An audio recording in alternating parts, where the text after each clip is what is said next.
All right, guys, welcome to section 3.2, and we are going to look at something that is very familiar.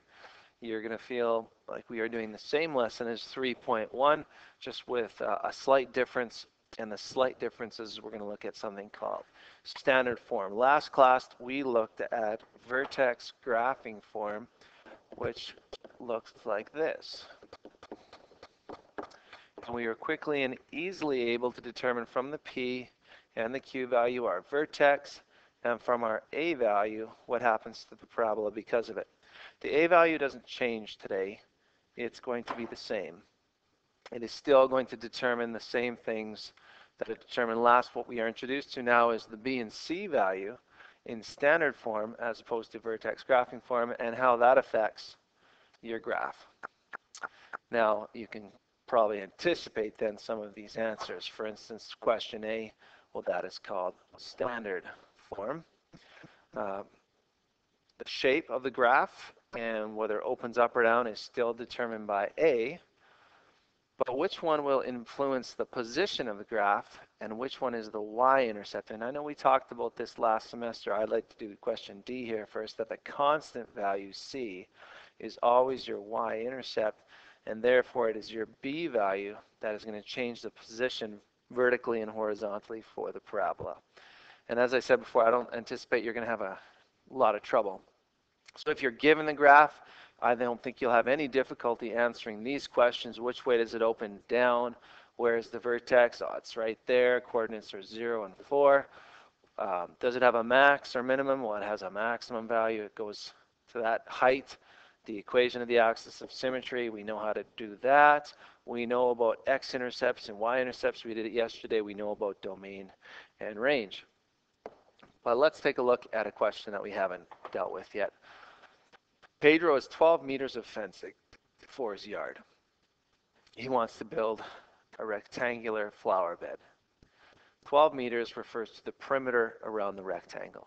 The perimeter is 2 lengths and 2 widths for a rectangle. So if I look at question A, write a quadratic function to represent it.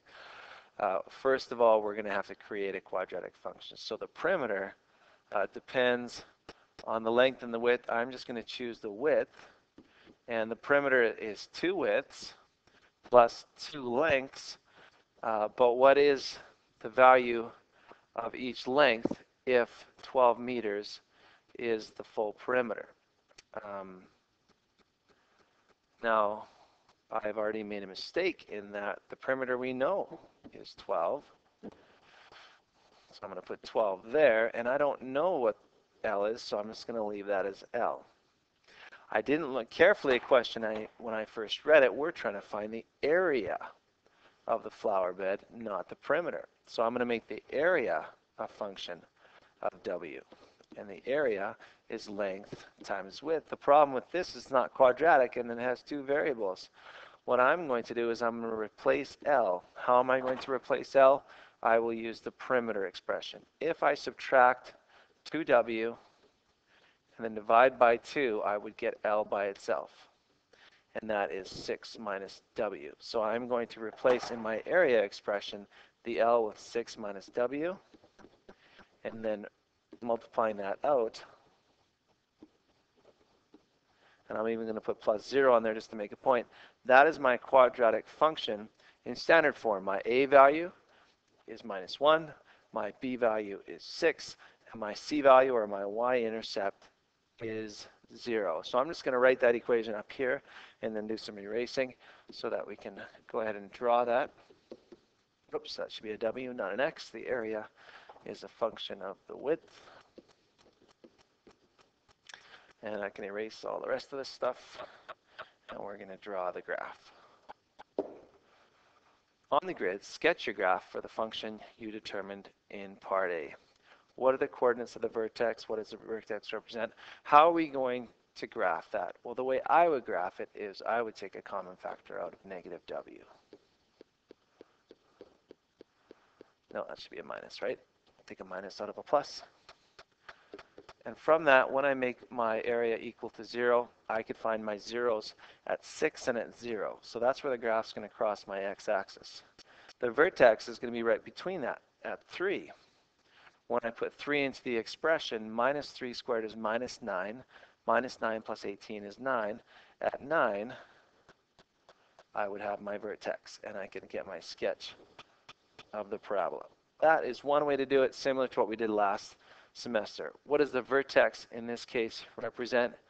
Let's think about that. If the coordinates are 3 and 9, what do those represent? Well, really, what I would say, if we compare my equation to this really shouldn't be an x, this should be a w. And this really should be my area, which is a function of w. So what does it represent? It says that when my width is 3, the area is 9.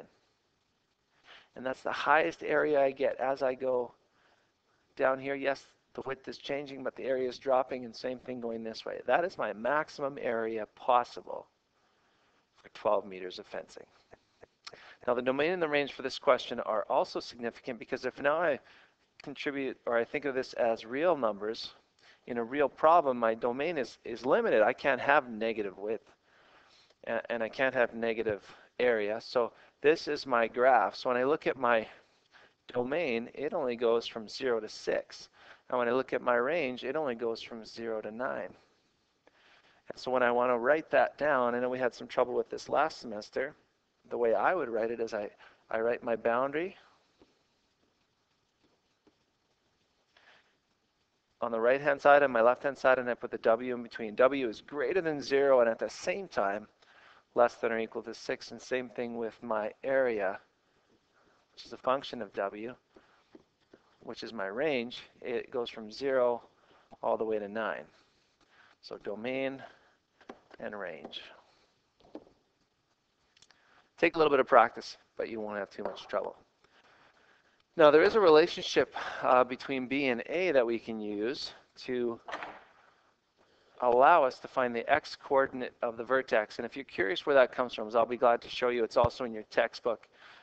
We're going to use that as a tool to help us find the vertex without having to draw everything out and finding the middle value. So if x is equal to minus b plus 2a over 2a, and that's in the vertex, then to find my x-coordinate of the vertex, my b value in question A is 12, so negative 12 over 2 times a, which is 2 times 1 in this case. It's going to be minus 6. That is the x-coordinate of the vertex.